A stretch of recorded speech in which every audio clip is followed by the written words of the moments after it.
I recall a film from the early 50s with Humphrey Bogart and Katharine Hepburn entitled The African Queen, about the prim and proper Rosie, the sister of a now deceased African missionary, and the slovenly drunkard riverboat captain Charles Olnott, as they find themselves going down a river in Africa in a boat called the African Queen.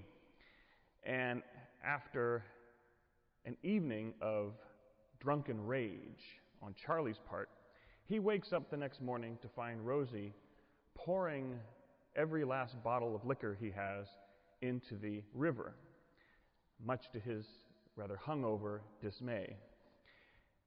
And pleading for her to stop, he says, "Miss, you got to understand, I can't help it. It's my nature. It's how I am." Whereupon Rosie, in an immortally delivered line that only Katharine Hepburn can convey, responds rather smugly but righteously, "Nature, Mr. Olnott, is what we are put in this world to rise above." Charlie is obviously speaking of an interior disposition that he has, and an excuse he's been giving himself for a very long time. And we hear Rosie's words perhaps echoed, or perhaps not so echoed, maybe she echoes it, in the words of Jesus today, or at least in the distinction that he makes with regard to rigorously following the law and allowing it to reflect an interior disposition. Obviously, Jesus is not saying one should not wash one's hands before meals. So those children who have that attention from this reading, it is still a good thing to wash your hands. And he's not saying to stop, but rather he's making that distinction. The washing of one's hands should reflect an interior disposition of cleanliness. As it says in other parts of the Scriptures, while cleanliness is not equal to godliness, cleanliness isn't divinity, cleanliness is next to godliness. That's where the phrase comes from. Cleanliness is next to godliness. If we are made in the image and likeness of God, a dignity no other creature has, then we should live as people with that great dignity, which includes cleanliness.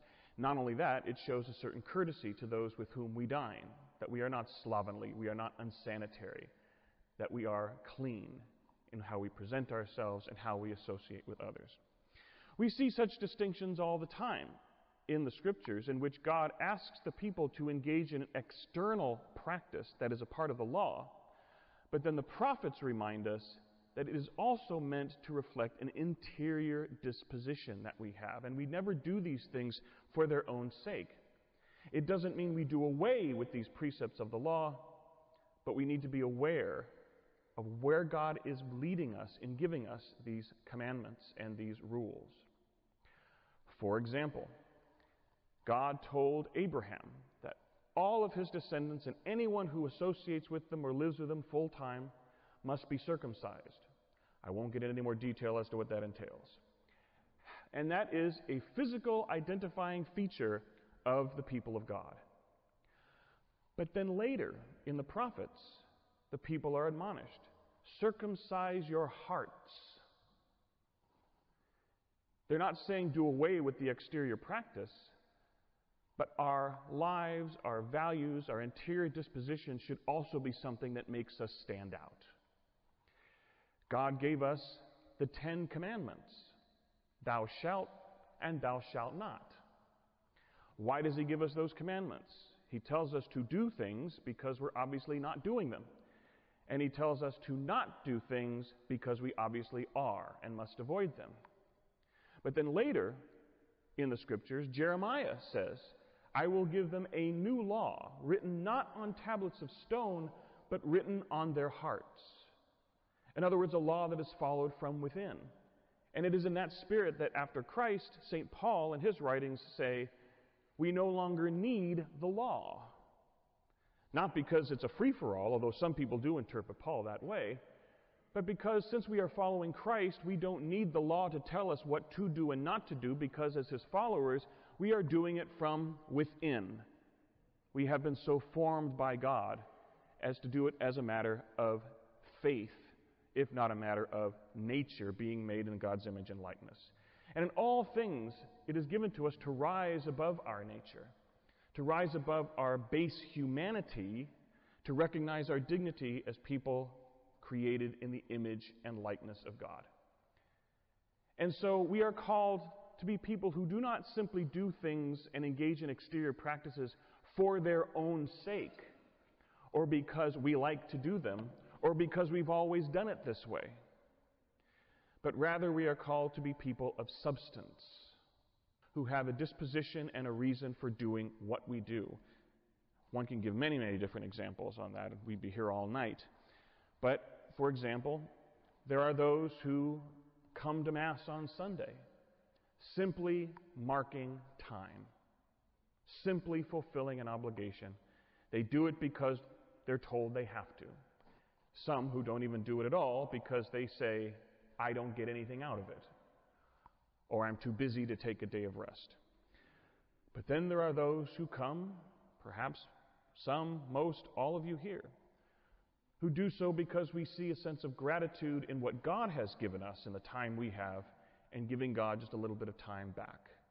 We recognize that being here is not about us and what we get, but in the worship we give to God, as is His due, not just as individuals, but as a community of faith. And in the midst of that, receiving the body and blood of Christ. We come here to worship God, not to be entertained or to receive, or simply that.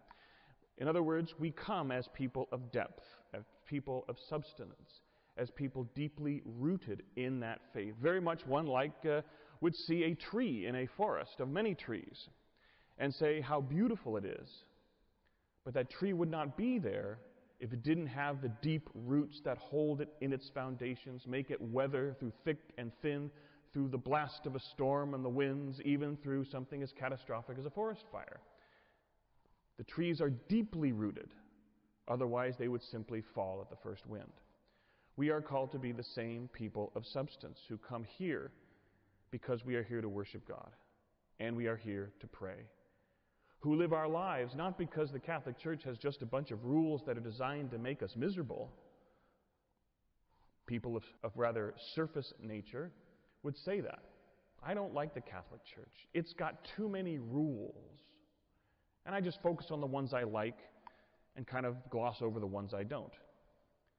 A person of substance would ask the question why the church has that tradition, why the church has that teaching, why the church calls us to live that standard of living, and work and strive each day to live accordingly.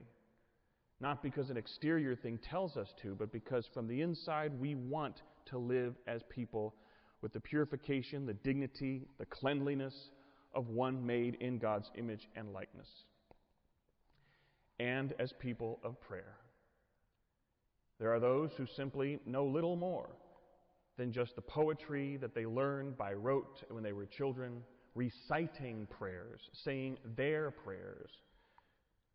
And people of substance who strive each time they sit to focus on God for a time, to remember always being in God's presence, to listen to that inner voice of God within, even if they do recite particular words that are said.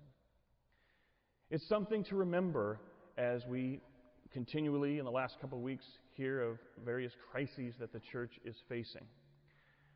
What always gets any of us, collectively as a church, whether they be our leaders or us, the faithful, or our priests, or as individuals who fall into sin, it's a lack of that substance that keeps us grounded in the gospel. Whenever we stray away from that, that's when we see ourselves and others fall. And when we see that, we turn to God again in prayer. We're called to be people of substance, in which we overcome our human nature by fostering something else that comes from within.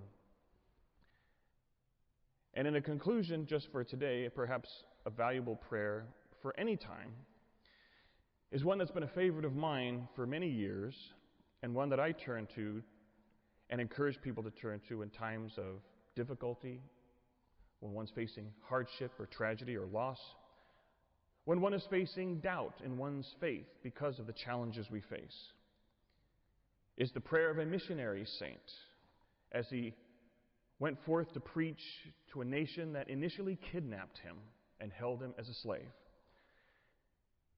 It's the prayer of anyone who experiences struggle or strife, a beleaguered soul experiencing temptation or doubt, or even the prayer of the church facing an uncertain future, beleaguered by scandal, uncertainty, gossip, tragedy, and sin. It's a little long, so many people, when I recommend it to it, they say, well, it's too long, I can't memorize it. And maybe that's the point. It's long enough to distract us from our temptations and our discouragement. It's long enough to remind us, even as a point of preaching to ourselves, as they are words that we pray, of the substance of what we profess as a people of faith. It is a prayer that is attributed to the co-patron of this archdiocese and a good friend to many who call themselves Irish. It's known as the breastplate of St. Patrick.